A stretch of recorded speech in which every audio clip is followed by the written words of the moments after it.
Everybody, welcome to a special Patreon and podcast edition this week, week of November 13th. And the reason I say that is this is a tribute to my son, Michael Ryan Black. I'm down here in Cleveland, Georgia, just finishing up the last couple weeks of another semester of G42 Leadership Academy. And Friday, November 13th, it would have been Michael's 27th birthday. He was born in 1993.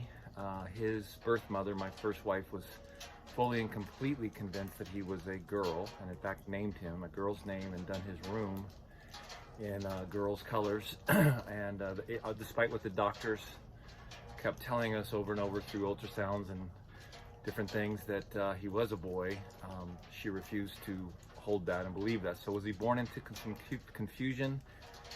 Quite potentially, possibly, absolutely.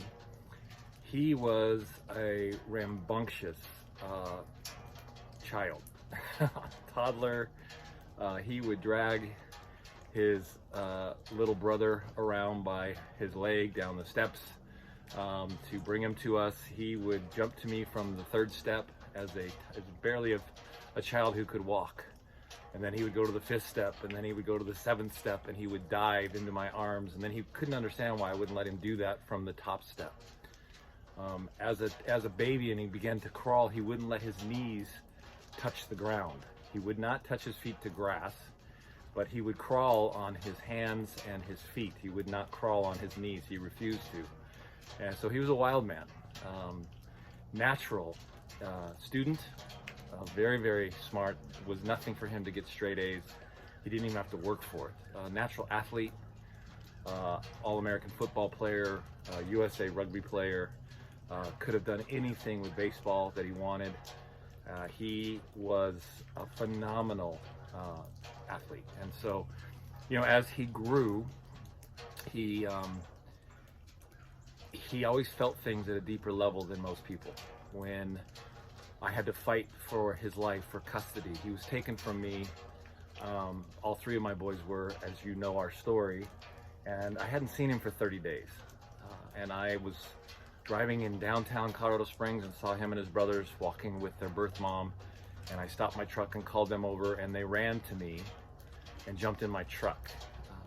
When I got them to a hotel room and got them bathed, Michael was bruised on his back, all the way down his shoulders, middle of his back, badly bruised, had been badly beaten. I'm not sure by who at that point. And I just held him, and as he shook for most of that night, his littlest brother would yell and scream during the night at me that I was going to hurt them, and they were being told just some radically horrible things. And so it was hard. It was very hard for Michael as the middle boy to understand why his older brother was always trying to protect him and get him out of situations. They would crawl out of windows at state houses to get away and to try to find me. He would get to pay phones and call me, and Michael watched that and helped his big brother. And then he always wanted to protect his little brother. And I think for most middle children, it's difficult no matter what the situation, but it was especially true for Michael. It was very hard. Not that it wasn't extremely hard for my older son and younger son as well, but very, very hard. We moved to Africa when we got full custody. It took 3 years, and I believe I was the first man in Colorado, for sure Colorado Springs, to get full custody of his children. And I'll say this, and I don't want to come across as judgment. I don't think it's judgment anymore. It's a lack of understanding of why fathers walk away. I don't understand how dads can walk away from their babies and leave them in abuse, or leave them in ridicule, or whatever their situation is, or just leave them, period. It's a hard thing for me to grasp in my heart and in my mind. We moved to Africa. Michael was a teenager, young, and at 14, his 14th birthday, we went shark cage diving.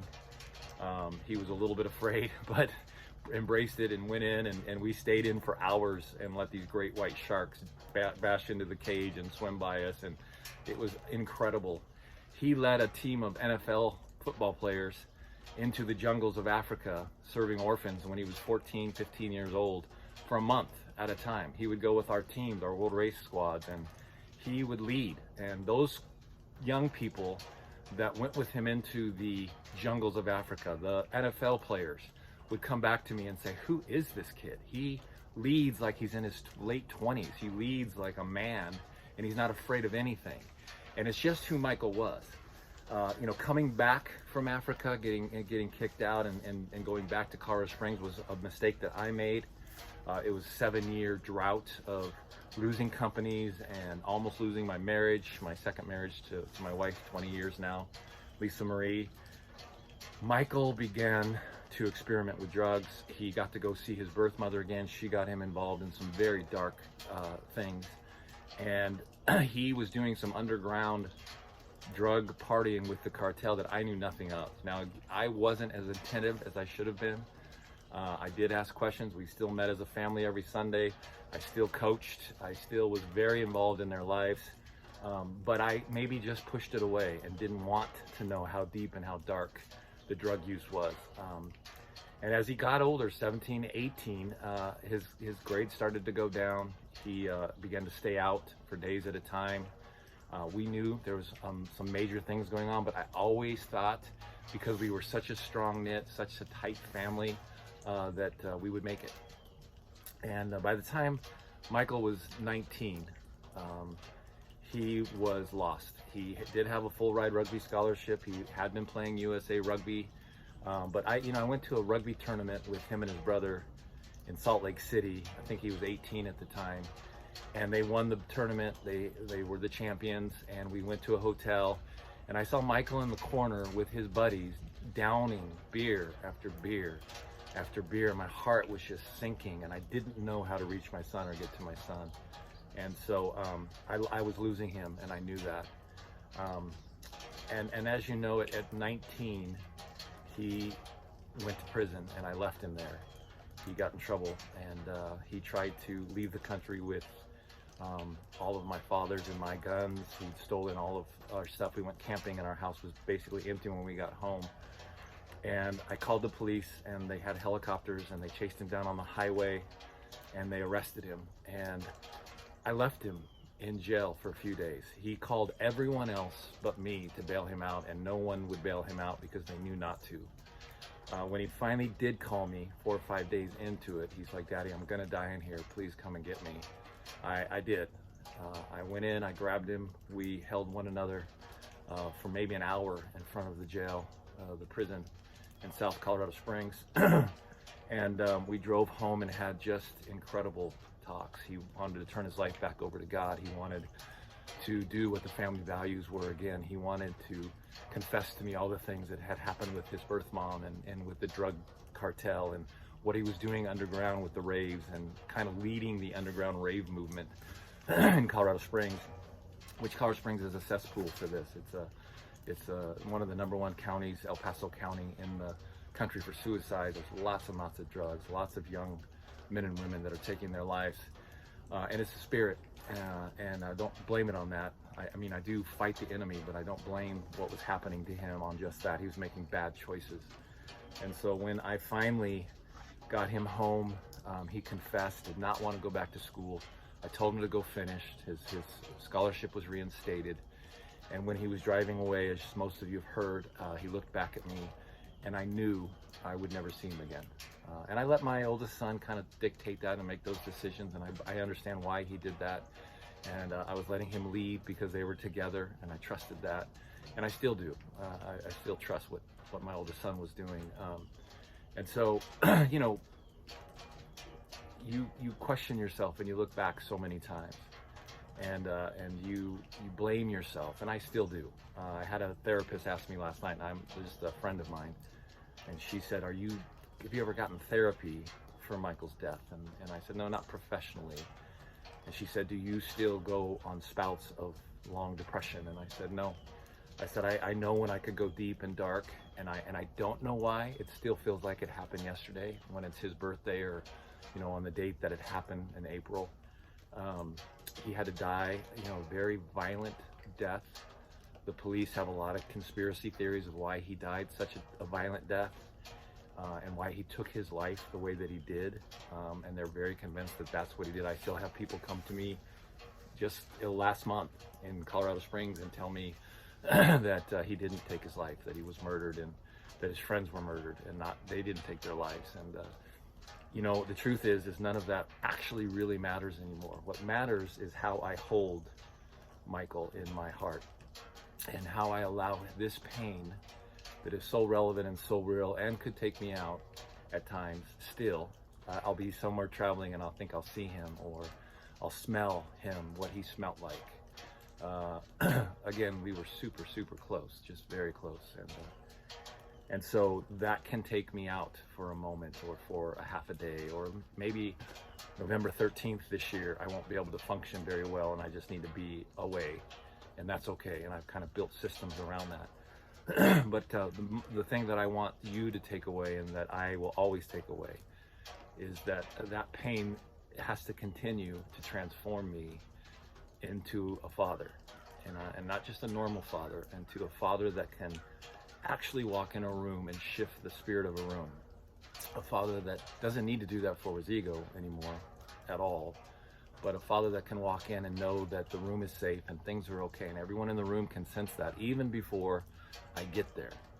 See, a true father's heart will enter a room before you even enter it, and it will calm spirits, demonic spirits. It will calm agitated spirits. It will calm anxiety and a depression in a room, and it will bring a peace that surpasses understanding when it's a true father spirit. And that's all I care about at this point in my life, is that I know I'm on the planet to serve a generation, to turn the hearts of fathers and parents to children, and to turn children's hearts on, to activate children's hearts, and to see them come alive to freedom, not to religion, not to being more godly or holy, but to knowing this Christ that is about freedom, is about indulgence, is about beauty, is about living a life of fully alive, going on Matthew 10 journeys that are that you just live by faith, and you don't know what's next and you don't know how to get there, but you go anyway. Adventure, that's my call. And I want to do that for thousands of more young people. I've done it for thousands up to this point. I want tens of thousands of more.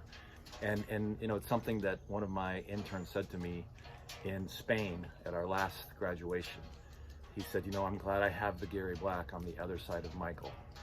I don't know what he was like before that, but I can tell you what he's like now, as he's soft and he's tender and he's vulnerable, and he's strong and he has authority, and he's not afraid to say anything of truth through love.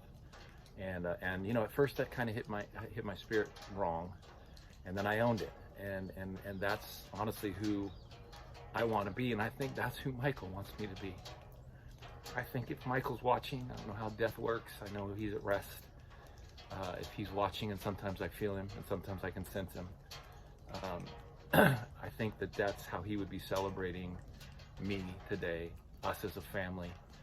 And so on this birthday week of Michael Ryan Black, and all the hard things that he went through, the things I did that weren't fair, the anger that I had, and the not being able to protect him to the point of him being alive today, I want to celebrate him. I want to celebrate what he meant to the earth.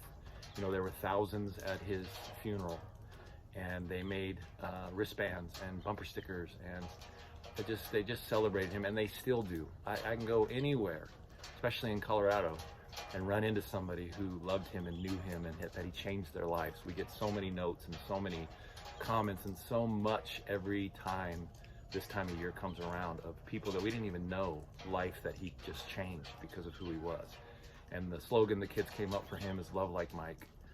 And he loved people really, really well, way better than I did in those days. And so I just want to love like Mike. I want to celebrate Mike, and I want his death to continue to transform me and transform a generation.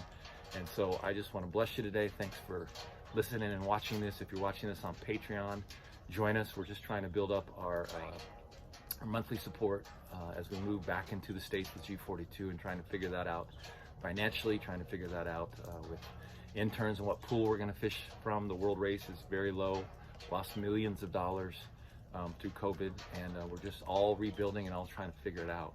If you're listening to this on our podcast, please share our podcast, get that out there. We're getting, you know, between 300 to 500 listens per podcast, which is awesome for us, and we love it. And we'd love to see that influence grow so that we can just touch more hearts. So GaryandLisaBlack.com for any of this. God bless you guys. hey, celebrate Michael with us this week if you would. We'll talk soon.